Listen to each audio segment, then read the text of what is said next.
बोलिए सर पुणे हे विद्येचं माहेरघर असं संपादकीय, मात्र खून, बलात्कार, अत्याचार आणि आज तो आरोपी पकडला गेलेला आहे.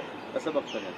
कसं बघणार म्हणजे काय बघायचं? काय पोलिसांनी 70 तासाच्या नंतर नाही, पोलिसांनी का उपकार केले का? सरकारनं उपकार केले का आरोपीला पकडून? सार्वजनिक ठिकाणी, इथे सार्वजनिक परिवहन खात्याचं सगळ्यात मोठं स्थानक आहे पब्लिक ट्रान्सपोर्टचं. तिथे हे असे बलात्कारासारखे प्रकार होतात. गाड्या थांबलेल्या गाड्यांमध्ये.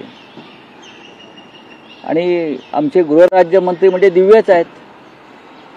काय म्हणाले? काय ते आतमध्ये काय कोणी हाणामारी झाली नाही, सगळं शांतपणे बलात्कार पार पडला, त्याच्यामुळे बाहेर कळलं नाही. ही आमची गृहराज्यमंत्र्यांची भूमिका आहे. म्हणजे काय करायला पाहिजे? काय करायला पाहिजे? एका अबलेवर गाडीमध्ये जबरदस्ती होते, विनयभंग होतो आहे, बलात्कार होतो आहे, आणि तिने स्ट्रगल केलं नाही म्हटलं. हा त्यांचा शब्द आहे. तिने स्ट्रगल केलं नाही, त्याच्यामुळे आम्हाला बाहेर कळलं नाही. म्हणजे स्ट्रगल करायचं म्हणजे काय करायचं? तिचा गळा दाबलाय, तिचा घसा दाबलाय, तिचं तोंड दाबलाय, तिच्यावर जबरदस्ती होती.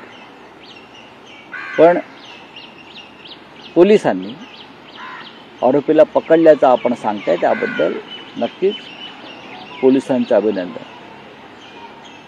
200 पोलीस कामाला लागले होते. उसाच्या फडात